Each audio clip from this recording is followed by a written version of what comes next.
The wrench slipped from my grease-stained fingers and clattered onto the concrete floor of my garage. It wasn't the sound that made me freeze. It was my wife's laughter drifting through the thin walls from our kitchen. That particular laugh, the one she used to save for me, back when I was more than just the guy who fixed cars and embarrassed her at dinner parties. "Oh, Grant, you're terrible," Kara's voice carried clearly through the evening air. "Jake would never think of something that clever. He's more of a simple man. Simple man."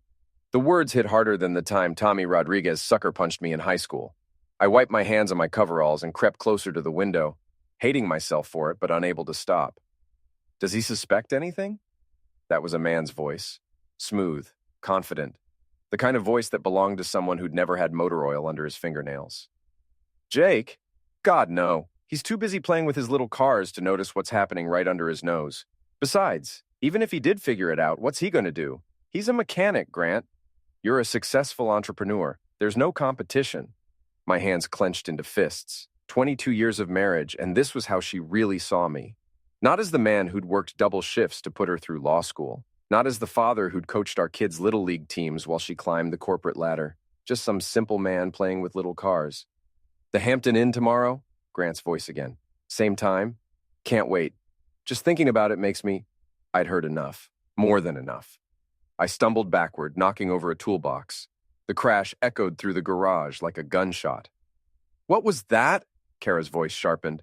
"Probably just Jake dropping something. He's always so clumsy." Clumsy. Right. I'd been clumsy enough to work 60-hour weeks for 2 decades to give her the life she wanted. Clumsy enough to trust the woman I'd loved since college. Clumsy enough to believe that when she said she was working late or meeting girlfriends for drinks, she was telling the truth. The kitchen door slammed, and I heard Kara's heels clicking across the driveway. Through the grimy window, I watched her hug a tall man in an expensive suit. Even in the dim porch light, I could see his perfect teeth, his styled hair, his watch that probably cost more than I made in 6 months. Grant Westbrook. I knew him by reputation. Some tech hotshot who'd moved to our small town of Millbrook 2 years ago, buying up properties and acting like he owned the place. He'd tried to buy my garage once, offering what he called a generous sum for this quaint little business. I'd told him where he could stick his generous sum. Now I knew why he'd really wanted my garage. It wasn't about the property. It was about the man who owned it. They kissed. Right there in my driveway, under the porch light I'd installed myself, next to the flower beds I'd planted for our 10th anniversary. Grant's hands roamed over my wife's body like he owned that too. When they finally broke apart, Kara glanced toward the garage. For a moment, our eyes met through the window. She looked right through me, like I was just another piece of equipment cluttering up the space. "See you tomorrow," she whispered to Grant, loud enough for me to hear. After his BMW purred away into the night, Kara walked back into the house without so much as a glance toward the garage. I stood there in the darkness, surrounded by the smell of motor oil and the sound of my world cracking apart. My phone buzzed. A text from my buddy Rick Martinez, who owned the boxing gym downtown. "Beer tonight? You look like you need it." How did he know? Then I remembered I was supposed to meet him an hour ago. I'd been so absorbed in my work trying to finish Mrs. Henderson's transmission before tomorrow that I'd completely lost track of time. I texted back, "Rain check? Family stuff?" Family. What a joke. I walked back to Mrs. Henderson's car, picked up my wrench, and got back to work. The transmission wouldn't fix itself, and unlike my marriage, it was something I actually knew how to repair. But as I worked, my mind raced. 22 years, 2 kids, a mortgage we'd paid off together, vacations to the beach where we'd held hands and talked about growing old together. All of it built on what? A lie? How long had this been going on? I thought about our daughter Lila, 17 and already embarrassed by her blue-collar dad. She'd been spending more time at her friend Madison's house lately, and I'd assumed it was typical teenage stuff. Now I wondered if she knew. Kids always knew more than parents thought they did, and Josh, my 12-year-old son, who'd been quieter than usual at dinner. Just last week, he'd asked me why Mom was always on her phone, why she smiled at the screen but frowned when she looked at us. I told him she was just busy with work. Another lie to add to the pile. The wrench slipped again, and this time I let it fall. I was done pretending to work, done pretending everything was normal, done being the simple man who played with little cars while his wife played with other men. I pulled out my phone and did something I'd never done before. I scrolled through Kara's social media. Her Facebook, her Instagram, her LinkedIn. Looking for clues I'd been too trusting, too stupid, too simple to notice before. There they were, photos from girls' nights out, where I could now see a man's hand on her shoulder, carefully cropped out of frame. Check-ins at restaurants across town when she'd told me she was working late. Comments from Grant on her posts. Innocent enough on the surface, but loaded with meaning now that I knew what to look for. Looking beautiful as always. Wish I could have been there. Can't wait for our next meeting. Our next meeting. Like they were business partners instead of... What were they exactly? Lovers? Was she planning to leave me for him? Or was I just the comfortable safety net while she had her fun with Mr. Perfect? My phone rang. Kara. Jake, are you coming in? It's almost 11. Just finishing up, I said, surprised by how normal my voice sounded. Don't stay out there all night. You know how cranky you get when you don't sleep. Cranky. Another little dig, delivered with the casual cruelty of long familiarity. I wondered how many of these I'd missed over the years. How many times she'd belittled me so smoothly I hadn't even noticed. I'll be in soon. Good. Oh, and Jake, I have to work late tomorrow. Big case, don't wait up. The Hampton Inn, same time. I closed my eyes and counted to 10. Sure thing, work hard. After she hung up, I sat in the silence of my garage, surrounded by the tools and parts that made sense to me. Everything here had a purpose, a place, a function. If something broke, you could fix it or replace it. If something didn't fit, you could see why and make it right. But marriages weren't like engines. You couldn't just swap out the broken parts and expect everything to run smoothly again. Some damage went too deep, rusted through the foundation until the whole structure was compromised. I thought about confronting her, demanding answers, begging her to stop. But I already knew what she'd say. She'd deny it at first, then minimize it, then blame me for not being enough, for being simple, for playing with little cars instead of building an empire like Grant. No, I wasn't going to give her that satisfaction. If Kara wanted to play games, I'd learn the rules. If she thought I was too simple to figure out what was happening under my own nose, I'd show her just how wrong she was. I picked up my wrench and got back to work on Mrs. Henderson's transmission, but now I was working with purpose, with clarity. This was the last night I'd be the fool in my own story. Tomorrow, everything would change. The Hampton Inn sat on the edge of town like a guilty secret, the kind of place that catered to traveling salesmen and people who didn't want to be seen. I'd driven past it 1,000 times and never given it a second thought. Now it loomed in my rearview mirror like a monument to my stupidity. I'd parked across the street at a gas station, nursing a cup of coffee that had gone cold an hour ago. My hands shook slightly as I adjusted the small camera I'd borrowed from my neighbor's security system. Bill Henderson owed me a favor after I'd fixed his wife's car for parts cost only, and he'd been happy to lend me the equipment. Just want to keep an eye on the garage while I'm away, I'd told him. Not technically a lie. At 2:47 p.m., Grant's silver BMW pulled into the hotel parking lot. He stepped out wearing a suit that probably cost more than my monthly mortgage payment, checking his watch with the impatience of a man accustomed to getting what he wanted when he wanted it. 15 minutes later, Kara's Honda Accord, the practical car she drove to maintain her image as a down-to-earth family woman, slid into a space 3 spots away from Grant's car. She'd changed clothes since this morning, trading her conservative work outfit for a red dress I'd never seen before. A dress that hugged every curve, that made her look like the woman I'd fallen in love with in college, before careers and mortgages and the daily grind of marriage had worn us both down. She looked beautiful, and she looked happy in a way I hadn't seen in years. They embraced in the parking lot with the casual intimacy of an established couple. No awkwardness, no hesitation. This wasn't their first time here. Hell, it probably wasn't their 20th. I raised the camera and started recording. They disappeared into the hotel, and I sat back to wait. The dashboard clock seemed to move in slow motion. 3:15, 3:30, 3:45. What were they doing in there? Actually, I knew what they were doing. The question was how long they'd been doing it. My phone buzzed with a text from Josh. Dad, can you pick me up from practice? Mom said she'd be here, but she's not answering her phone. Of course she wasn't. She was busy with her big case. I typed back, on my way, buddy. As I started the engine, I saw them through the hotel's second-floor window. Just a glimpse, but enough to confirm what I already knew. Kara was pressed against the glass, Grant behind her, both of them lost in their own world. I drove to the middle school with my jaw clenched so tight I thought my teeth might crack. Josh was waiting by the gymnasium, his soccer gear slung over his shoulder, looking smaller and younger than his 12 years. "Where's Mom?" he asked as he climbed into the truck. "Work emergency, you know how it is." He nodded, but I caught him studying my face in the mirror. Kids were like that. They sensed tension even when adults tried to hide it. "Dad, are you and Mom okay?" The question hit me like a punch to the gut. How long had he been wondering? How long had both my kids been watching their parents' marriage crumble while I remained obliviously focused on carburetors and brake pads? "Why would you ask that, son?" "I don't know. You guys just seem different lately. Mom's always on her phone, and you're always in the garage. And when you're both in the same room, it's like you're not really seeing each other." Out of the mouths of babes. My 12-year-old had figured out in weeks what it had taken me months to acknowledge. "Sometimes grown-ups go through rough patches," I said carefully. "It doesn't mean we don't love you and Lila. But do you still love each other?" I pulled into our driveway and sat there for a moment, engine running, trying to find an answer that wasn't a lie but wouldn't devastate my son. "It's complicated, Josh." He unbuckled his seatbelt but didn't get out. "Madison's parents got divorced last year.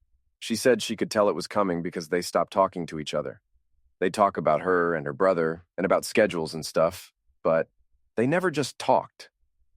When was the last time Kara and I had just talked? Really talked about something other than logistics and responsibilities? I couldn't remember. "We're not Madison's parents," I said finally.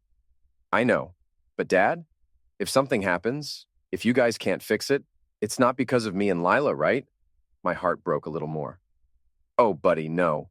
Whatever happens between your mom and me, it has nothing to do with you kids. You and Lila are the best things we ever did together. That'll never change no matter what." He nodded and got out of the truck, but I could see the worry in his shoulders as he walked toward the house. I sat in the driveway for another few minutes, watching my son disappear through the front door. Kara's car wasn't back yet. She was probably still at the Hampton Inn, still wrapped up in Grant's arms, still laughing about her simple husband who was too stupid to figure out what was happening under his own nose. My phone rang. Rick Martinez. "You missed poker night again," he said without preamble. "That's 3 weeks in a row. What's going on?" Rick had been my best friend since high school. We'd played football together, chased girls together, stood up at each other's weddings. If anyone would understand what I was going through, it would be him. "Can you meet me at Murphy's? I need to talk." "Give me 20 minutes. Murphy's bar was the kind of place where blue-collar guys went to drink beer and complain about their lives without judgment. The lighting was dim, the music was classic rock, and the bartender minded his own business. Perfect for the conversation I needed to have. Rick was already there when I arrived, nursing a Budweiser and studying me with the sharp eyes that had made him a good cop before he'd retired and opened his boxing gym.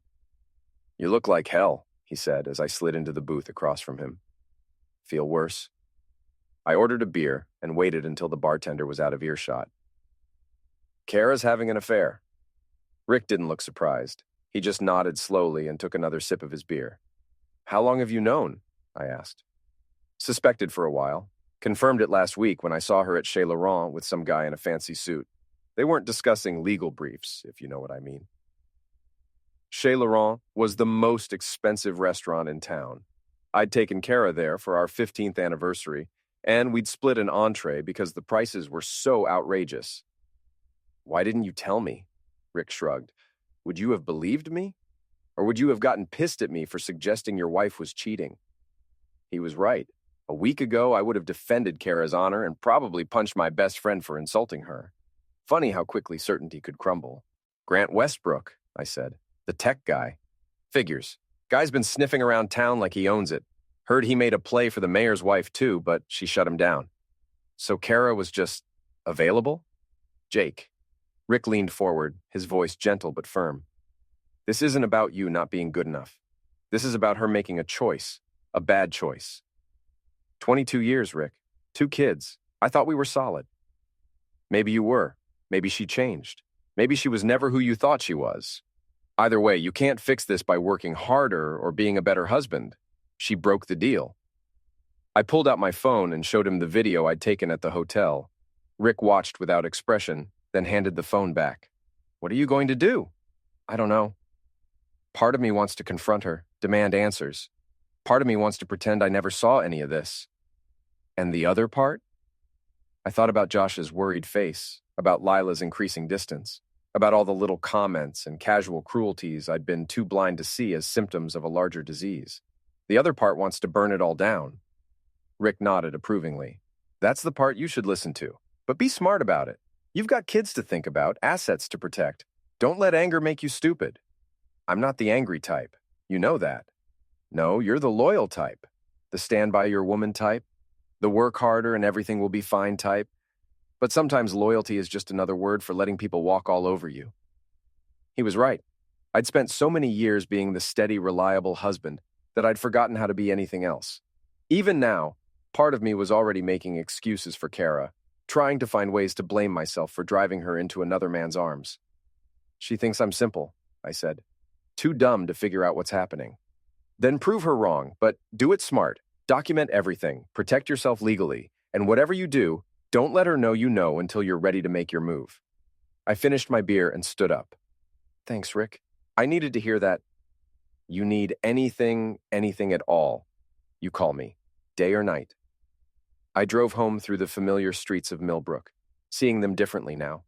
The town where I'd grown up, where I'd built my business, where I'd raised my children. It all looked smaller somehow, more fragile, like a movie set that would collapse if you looked too closely at the construction. Kara's car was in the driveway when I got home. Through the kitchen window, I could see her moving around, probably starting dinner like nothing had happened, like she hadn't spent the afternoon in a hotel room with another man. I sat in my truck for a moment, gathering myself. When I walked through that door, I had to be the same Jake she expected to see. The simple man who played with little cars and never asked difficult questions. But inside, something had shifted. The loyal husband was still there, but he was sharing space with someone else now. Someone who'd been sleeping for 22 years and was just starting to wake up. Someone who was tired of being simple. I made it through dinner by focusing on Josh's description of soccer practice and Lila's complaints about her chemistry teacher. Kara sat across from me, cutting her chicken into precise pieces, occasionally making appropriate parental noises. She looked exactly like the woman I'd married. Same auburn hair, same green eyes, same slight scar on her chin from a childhood bike accident. But now I noticed things I'd been blind to before. The way she checked her phone every few minutes. The small smile that flickered across her face when she read certain messages. The fact that she'd showered and changed clothes again since coming home, washing away any trace of her afternoon activities. Jake, I asked if you could take Lila to her driving test on Saturday. I blinked, realizing I'd been staring. Sorry, what? Driving test, Saturday, 10 a.m.? She spoke slowly like she was talking to a child. I have to work. Of course she did. I wondered if Grant would be there too, or if she'd found yet another creative excuse to avoid family obligations. Sure, no problem. Lila looked up from her phone. Actually, Madison's mom said she could take me. She's taking Madison for her test too. That's nice of her, Kara said, relief evident in her voice. One less thing to worry about. One less thing tying her to her family obligations. I caught Josh watching the exchange with that worried expression he'd been wearing lately. After dinner, I retreated to the garage while Kara helped Josh with homework. Or at least, that's what she said she was doing. Through the window, I could see her at the kitchen table, phone pressed to her ear, laughing at something the caller was saying. I pulled up her phone records on our shared account. The number she was talking to belonged to Grant Westbrook. They'd spoken 17 times in the past week, including a 43-minute call yesterday while I was at work and the kids were at school. 43 minutes. What did they talk about for 43 minutes? I tried to imagine having that much to say to anyone besides my family. Even my longest conversations with Rick rarely lasted more than 10 minutes. My laptop chimed with a new email. Bill Henderson, thanking me again for fixing his wife's car and asking if I needed to borrow the camera equipment for another day. I did. I needed to know how deep this went, how long it had been going on, and who else knew about it. In a town like Millbrook, secrets had a way of spreading through the community like ripples in a pond. If Kara and Grant had been careless, there would be witnesses. The next morning, I dropped Josh off at school and drove to the other side of town, where Grant lived in a converted warehouse that had been turned into luxury lofts. His BMW was in the parking lot, along with a red Porsche I didn't recognize. I parked across the street and waited. At 9:15, a woman emerged from the building. Blonde, maybe 30, wearing workout clothes that probably cost more than most people's monthly grocery budget. She kissed Grant goodbye at the door, not a friendly peck, but the kind of kiss that suggested intimacy. So, Kara wasn't his only extracurricular activity. The man was apparently running a full schedule. I followed the blonde to an upscale yoga studio downtown. Through the window, I watched her greet the other women with the casual familiarity of a regular. One of them was Sandra Mitchell, whose husband owned the biggest construction company in town. Another was Rebecca Torres, married to the bank president. A pattern was emerging. Grant wasn't just having an affair with my wife, he was systematically working his way through the wives of Millbrook's most successful men. And, from the looks of things, he was having considerable success. My phone rang. Unknown number. Is this Jake Morrison? Yeah, who's this? My name's David Chen. I think we need to talk. The name sounded familiar, but I couldn't place it. I'm sorry, do I know you? My wife Sarah owns the yoga studio downtown. I believe you were just there taking pictures of the parking lot. Crap. I'd been spotted. I think there's been a misunderstanding. No misunderstanding. You're not the first husband to come sniffing around asking questions about Grant Westbrook. Why don't we meet for coffee? I think we have some things in common. An hour later, I was sitting across from David Chen at a small cafe on the outskirts of town. He was about my age, Asian American, with the kind of tired eyes that suggested he'd been dealing with his own marital problems for a while. How long have you known? He asked without preamble. About a week? You? 3 months. Caught them together at a conference in the city. Sarah said it was over, that it meant nothing, that she'd never see him again. He laughed bitterly. She's getting better at hiding it, but she's still seeing him. How many others are there? That I know of? At least 4, maybe more. Rebecca Torres, Sandra Mitchell, your wife, and mine. Probably others we haven't figured out yet. I felt sick. It was bad enough that Kara was cheating, but to know she was just one of several women in Grant's rotation made it somehow worse. What are you going to do? I asked. Already filed for divorce. Sarah doesn't know yet. I wanted to get all my ducks in a row first. My lawyer says I've got a strong case for infidelity, especially with the photos I took. Photos? David pulled out his phone and showed me several pictures of his wife and Grant together, kissing in restaurant parking lots, holding hands walking down the street, embracing outside hotel rooms. I hired a private investigator. Cost me $5,000, but it was worth it for the peace of mind. Want his number? I thought about it. Part of me wanted to know everything, every lie, every betrayal, every moment of my marriage that had been built on deception. But another part of me wondered if I really wanted to know how bad it was. Maybe. Let me think about it. Don't think too long. These things have a way of escalating. Grant's getting bolder, more careless. It's only a matter of time before the whole thing blows up publicly. What do you mean? He's planning something big. Sarah let it slip last week, some kind of party or event where he's going to make an announcement. She clammed up when she realized what she'd said, but I got the impression it involves at least some of his girlfriends. A chill ran down my spine. What kind of announcement? I don't know, but whatever it is, he's planning to do it in front of the whole town. The man's got an ego the size of Texas. He wants everyone to know how clever he's been. I thought about Grant's arrogant smile, his expensive clothes, his casual dismissal of me as a simple man. Was he really arrogant enough to publicly humiliate the husbands he'd been cuckolding? David, if you find out anything else, anything at all, will you let me know? Absolutely. And Jake, whatever you decide to do about your wife, don't let Grant get away with it. Men like him think they can take whatever they want without consequences. Someone needs to prove them wrong.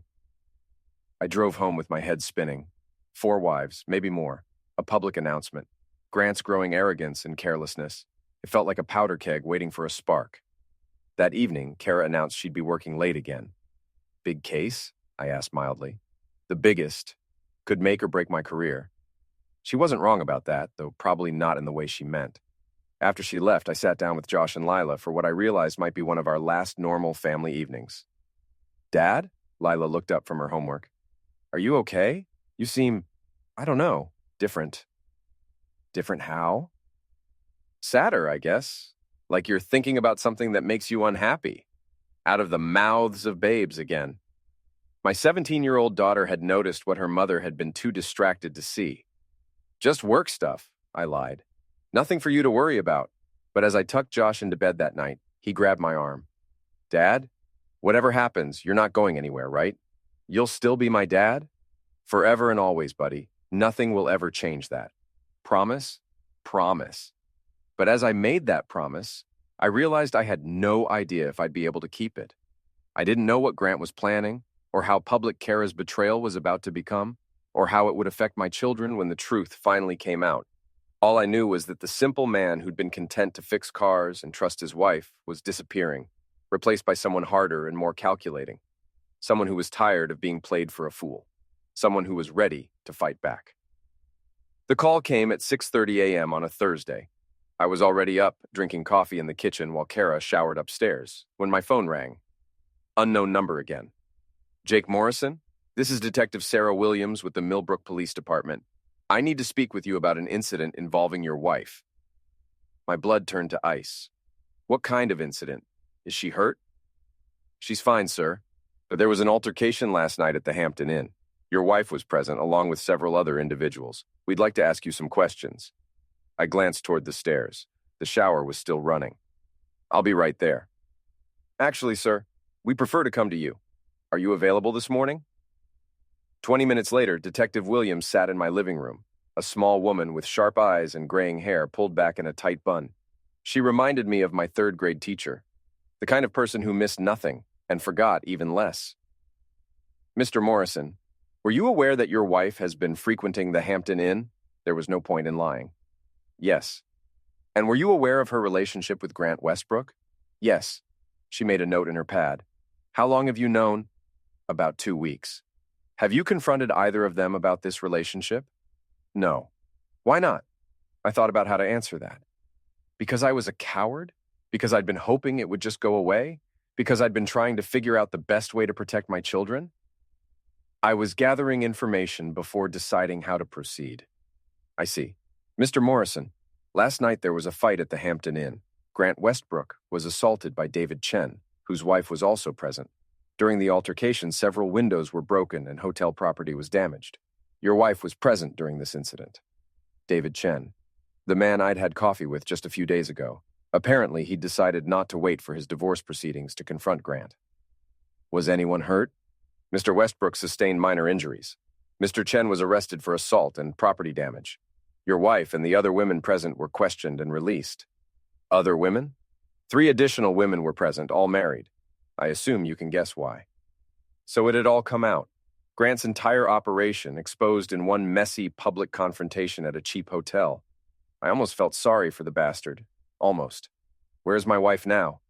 She should be home shortly. Mr. Morrison, I have to ask, do you have an alibi for last night between 9 and 11 p.m.? I was here with my kids. We watched a movie, then I helped my son with his homework. My daughter was here too. She made another note. We may need to verify that with them. After Detective Williams left, I sat in my kitchen trying to process what had happened. The shower had stopped running 20 minutes ago, but Kara still hadn't come downstairs. She was probably up there trying to figure out how to explain this to me. When she finally appeared, she looked like she'd aged 5 years overnight. Her hair was disheveled, her makeup smeared, and she was wearing the same clothes she'd had on when she left for her work emergency. Jake, we need to talk. I imagine we do. She sat down across from me, her hands shaking slightly as she reached for the coffee pot. The police called you. They did. What did you tell them? The truth, that I knew about you and Grant. Her face crumpled. How long have you known? Does it matter? It matters to me. 2 weeks. Maybe I suspected longer, but I've known for sure for 2 weeks. She started crying then, big ugly sobs that shook her whole body. Part of me wanted to comfort her, to hold her like I had 1,000 times before when she was upset, but that part was getting smaller every day.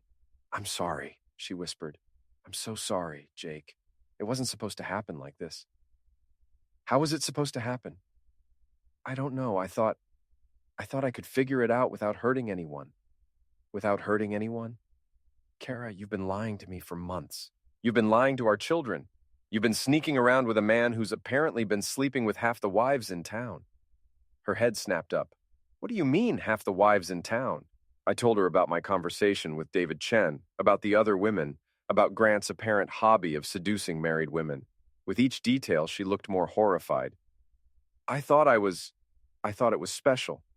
You thought you were special. You thought you were the only one. but you were just another conquest for a man who collects other people's wives like trophies." The cruelty in my voice surprised me. I'd never spoken to anyone that way, especially not Kara. But seeing her realize that she'd thrown away 22 years of marriage for a man who saw her as just another notch on his bedpost, it felt like justice. "What happens now?" she asked. "I don't know. What do you want to happen?" "I want to fix this. I want to go back to the way things were." "That's not possible." "Why not? People work through affairs all the time. We could go to counseling, we could—" "Kara," I interrupted her. "Last night you were in a hotel room with a man who's been playing you for a fool. When another husband showed up to confront him, you didn't leave. You didn't call me. You stayed and watched while your boyfriend got his ass kicked by a man whose wife he'd been screwing behind your back." "It wasn't like that." "What was it like?" She couldn't answer, or wouldn't. "The kids," she said finally. "What about Josh and Lila? What about them? They can't find out about this. It would destroy them." I thought about Josh's worried questions, about Lila's observations that we seemed different lately. They already knew something was wrong. The question was whether they'd be more hurt by the truth or by continuing to live in a house built on lies. "They're going to find out anyway," I said. "This is Millbrook. By tonight, everyone in town will know what happened at the Hampton Inn. By tomorrow, it'll be in the newspaper." She went pale. "My job. Oh God, my job. If the partners find out, her job." That's what she was worried about. Not our marriage, not our children, but her precious career. "You should have thought about that before you started screwing around." She flinched like I'd slapped her. "Good. I need some air," I said, standing up. "When I get back, I want you to think about whether you're ready to tell me the truth. All of it. How long it's been going on, how many lies you've told, what you want to do about our marriage, because I'm done pretending everything is normal." I walked out of the house, leaving her crying at the kitchen table. For the first time in weeks, I felt like I could breathe. My phone was buzzing with missed calls and text messages. Rick Martinez, Bill Henderson, even my mother, who lived 3 states away, but apparently had friends who'd heard about the incident at the Hampton Inn. The news was spreading fast. By the time I got to Rick's gym, he already knew everything. "Heard your wife was at the center of some drama last night," he said, not looking up from the heavy bag he was working. "Not the center. Just one of the supporting players." "How you holding up?" "Better than I expected. Worse than I'd like." He stopped punching and turned to face me. "What are you going to do?" "I honestly don't know. Part of me wants to try to save the marriage for the kids' sake. Part of me wants to burn it all down and start over." "And the other part?" "The other part wants to make sure Grant Westbrook gets what's coming to him." Rick grinned. "Now you're talking. What did you have in mind?"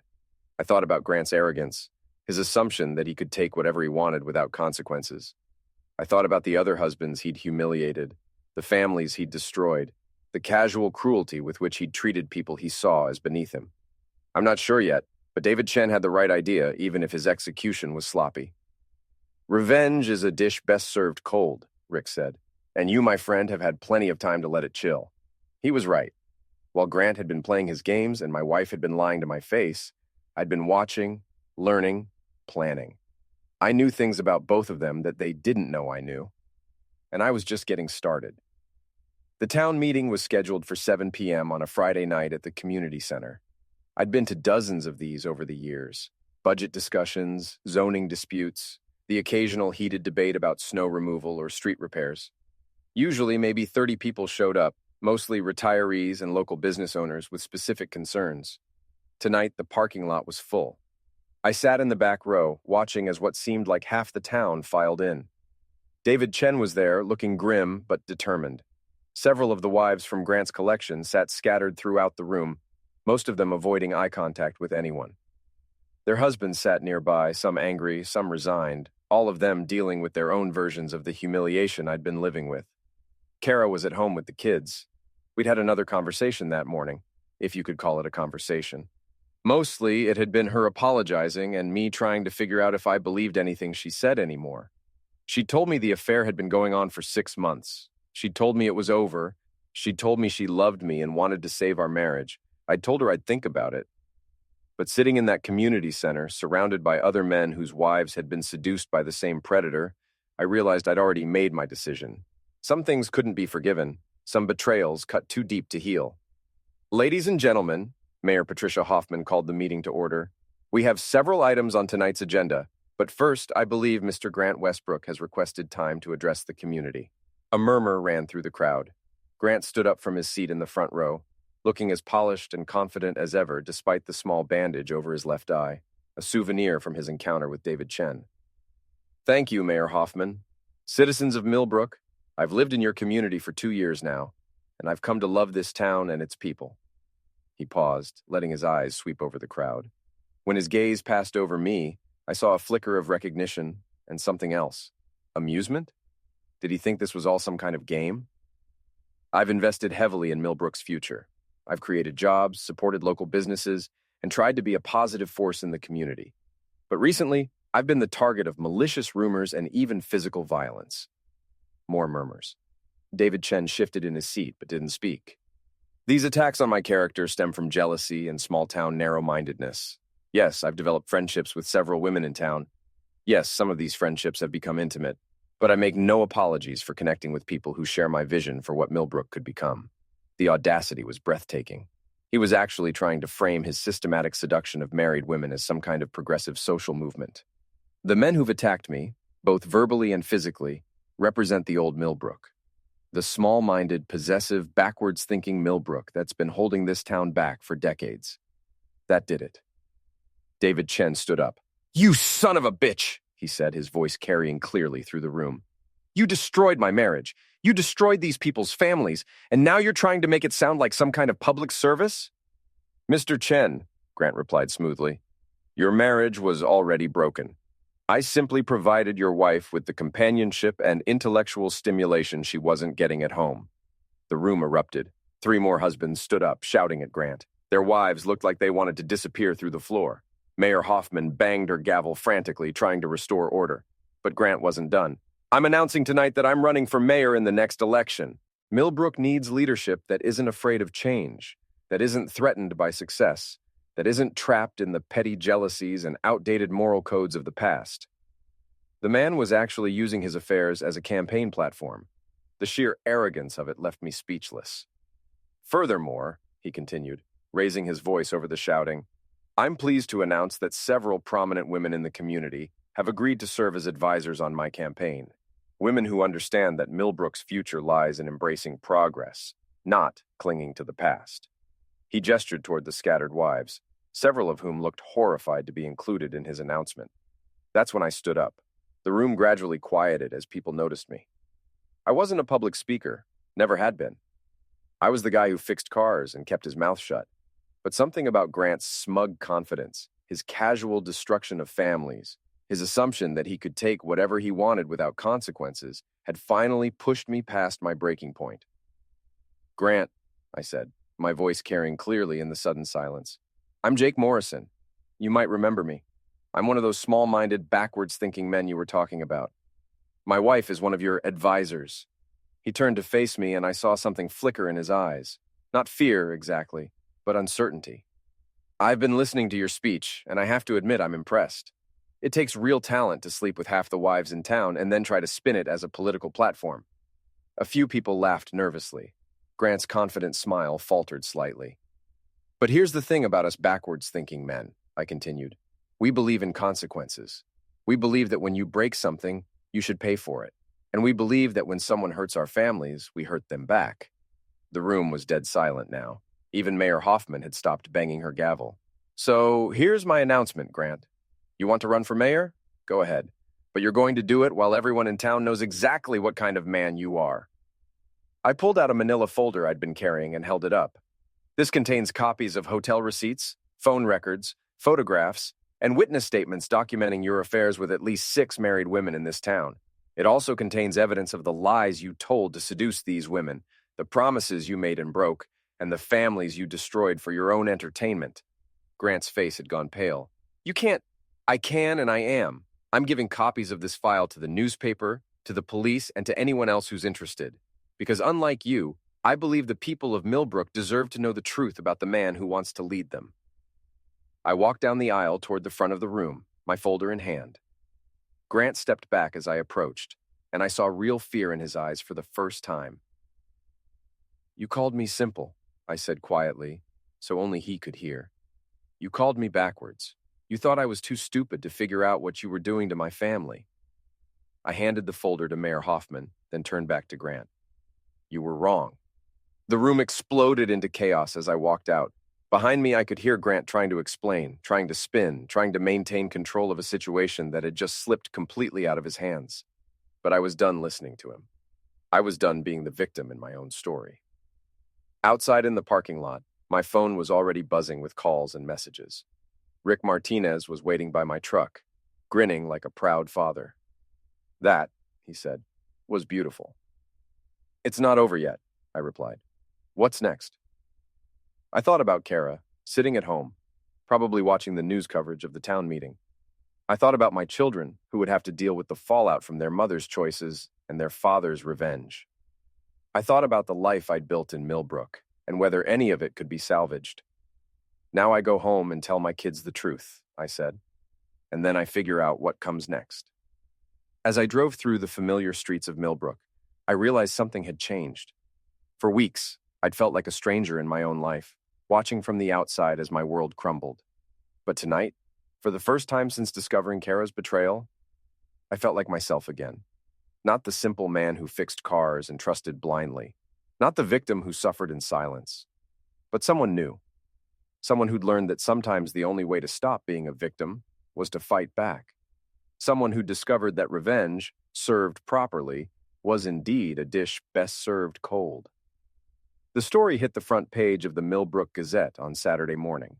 Local Businessmen's Affairs Rock Community, read the headline, with a smaller subheading, Town Meeting Erupts as Husband Exposes Evidence of Multiple Relationships. I sat at my kitchen table, reading the article while Kara paced behind me like a caged animal. She'd been up all night, alternating between tears and rage, begging me to call the newspaper and retract my statements. This will ruin everything, she said for the 100th time. My career, the kids' reputations, our standing in the community. Your affair already did that, I replied without looking up from the paper. I just made sure everyone knew the truth. The reporter had done a thorough job. Not only had they covered the town meeting confrontation, but they'd also dug into Grant's background. Turned out this wasn't his first time targeting married women in small communities. He'd left similar destruction in his wake in 2 other towns before settling in Millbrook. My phone rang. Josh's school. Mr. Morrison, this is Principal Anderson. I'm calling because Josh got into an altercation this morning. Another student was teasing him about the newspaper article, and Josh, well, he punched the boy. I closed my eyes. It was starting already. The fallout I'd known would come, but had hoped to delay. Is he hurt? No, sir, but we need you to come in for a conference. Josh is suspended for the rest of the day. After I hung up, Kara stopped pacing. What was that about? Josh got in a fight. About the article. Her face crumpled. See? See what you've done? Our children are going to pay the price for your need for revenge. Our children are paying the price for your affair. Don't try to make me the villain here. But as I drove to the school, I wondered if she was right. Had I been so focused on exposing Grant and getting my revenge that I'd forgotten about the collateral damage? Josh was 12 years old. He didn't deserve to be fighting other kids because his mother was an adulteress and his father was vindictive. I found him sitting in the principal's office, his knuckles scraped and his face defiant. Dad, Tommy Martinez said Mom was a... He stopped, glancing at Principal Anderson. I know what he said, son, and I know why you hit him. Are you mad? I thought about it. Was I mad that my son had defended his mother's honor, even after she'd dishonored herself? Was I mad that he'd used violence to solve a problem, when I'd just done the same thing in a different way? No, I said finally. I'm not mad, but fighting isn't going to solve this problem. Then what will? It was a good question. I'd exposed Grant's crimes and gotten my revenge, but I hadn't thought much about what came next. How did you rebuild a family after something like this? How did you protect your children from the consequences of their parents' failures? I don't know yet, buddy, but we'll figure it out together. Principal Anderson was sympathetic but firm. Josh was suspended for 1 day, and there would be a note in his file. But she also promised to speak with Tommy Martinez about his behavior. Mr. Morrison, she said as we prepared to leave, I want you to know that whatever problems you and your wife are having, it doesn't change the fact that Josh is a good kid from a good family. This will blow over. I hoped she was right. That afternoon, I took Josh to Rick's gym. I figured if he was going to fight, he might as well learn to do it properly. Your old man caused quite a stir last night, Rick said as he wrapped Josh's hands for the heavy bag. Everyone's talking about it, Josh replied. Some kids think it's cool that Dad stood up to that guy. Others think what? Think Mom's a bad person. Rick glanced at me over Josh's head. What do you think? Josh considered the question seriously. I think Mom made a mistake, a really big one. But I don't think she's a bad person. Out of the mouths of babes again. My 12-year-old son had more wisdom than I'd shown in weeks. That's a very mature way to look at it, Rick said. Now let's work on your right cross. If you're going to hit someone, you might as well do it right. While Josh worked out his frustrations on the heavy bag, Rick pulled me aside. You know this is just the beginning, right? Grant's not going to take this lying down. Men like him don't handle public humiliation well. What do you think he'll do? Hard to say, but I'd watch your back, and maybe think about getting a lawyer. As if summoned by his words, my phone rang. Unknown number. Mr. Morrison, this is attorney Janet Walsh. I represent Grant Westbrook. My client would like to discuss a resolution to this matter. What kind of resolution? Perhaps we could meet in person, say Monday morning at 10? After I hung up, Rick raised an eyebrow. Grant's lawyer wants to meet. Probably going to threaten to sue me for defamation. You got proof of everything you said? Every word. Then let him try. Truth is an absolute defense against defamation. That evening, Lila came home from her friend Madison's house. She'd been there since Thursday night, avoiding the drama at home. But she couldn't avoid it forever. Dad? She said, finding me in the garage where I was pretending to work on an engine. Madison's mom told me what happened, about Mom and that man.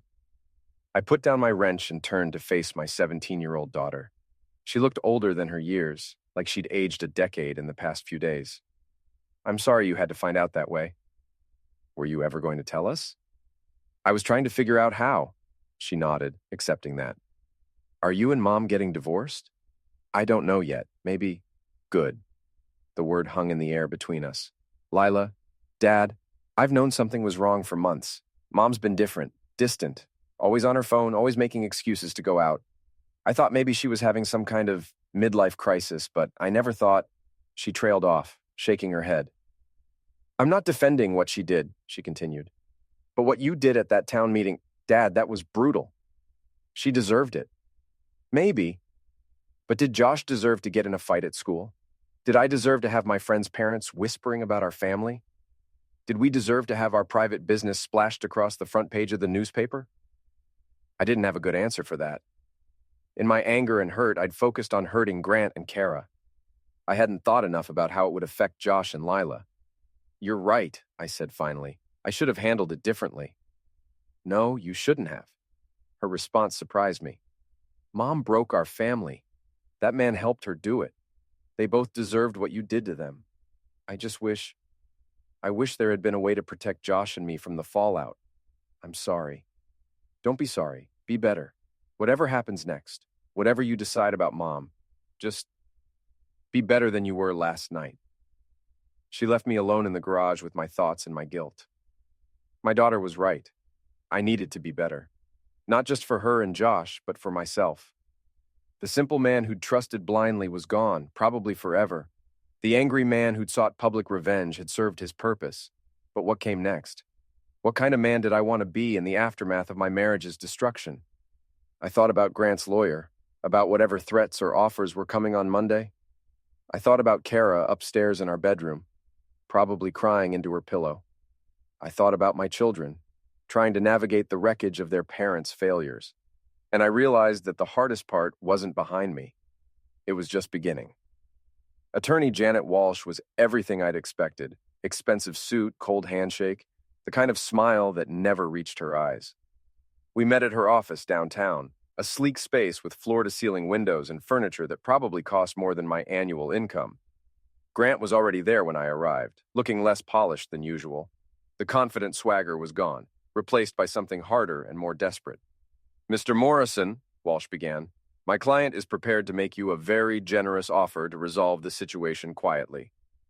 What kind of offer? She slid a document across the table.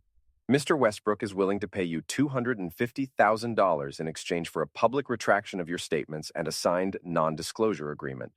I glanced at the contract without picking it up. So he wants to buy my silence. He wants to avoid a prolonged legal battle that would be expensive and painful for everyone involved. Including the other husbands he's wronged? Walsh's expression didn't change.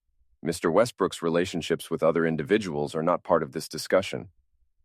I looked at Grant, who'd been silent since I arrived. What's the matter?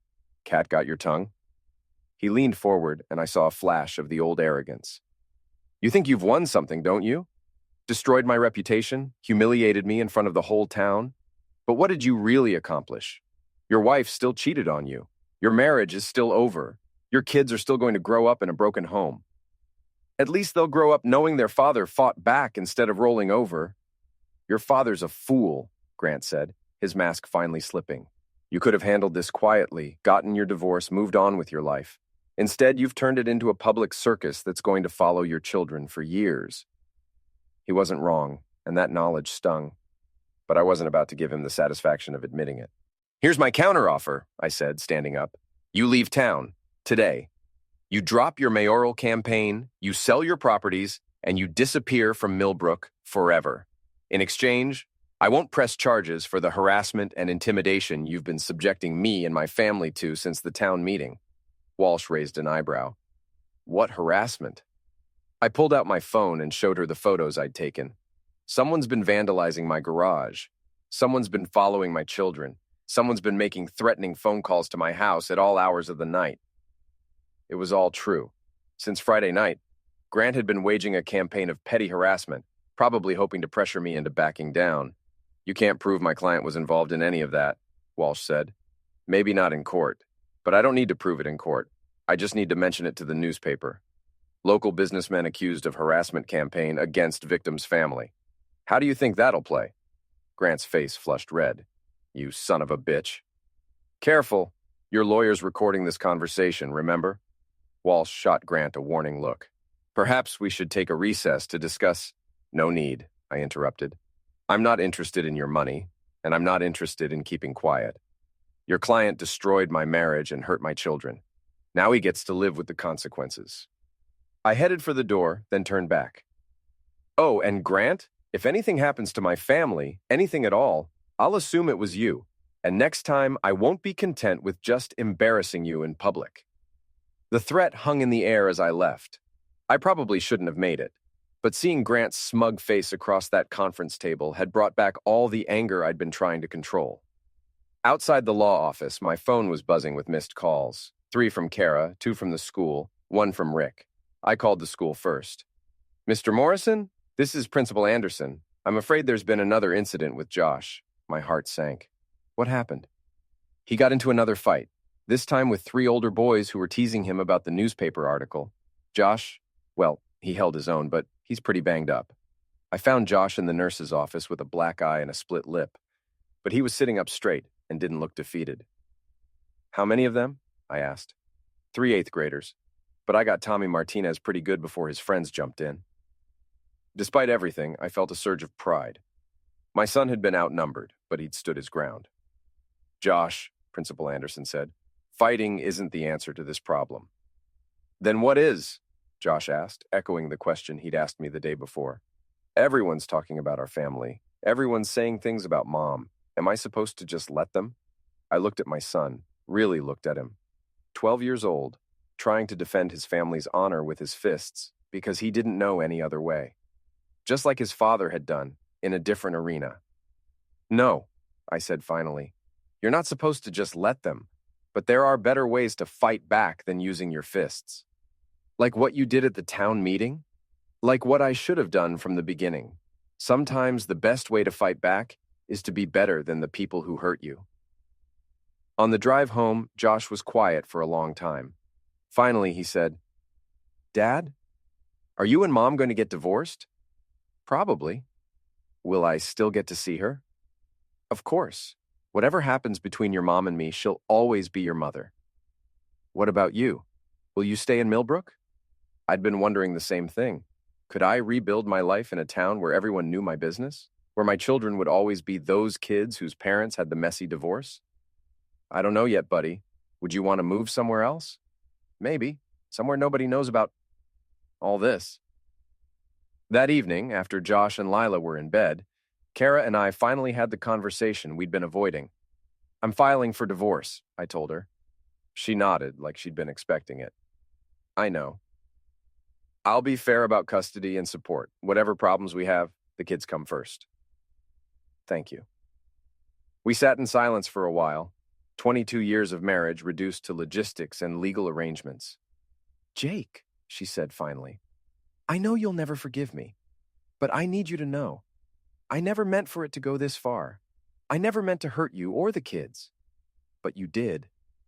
But I did. The next morning, I got a call from David Chen. Grant's leaving town, he said without preamble. Saw him loading up a moving truck this morning. Good. There's something else. My wife came to see me yesterday. She wants to try to work things out. What did you tell her? I told her I'd think about it. What about you and Kara? It's over.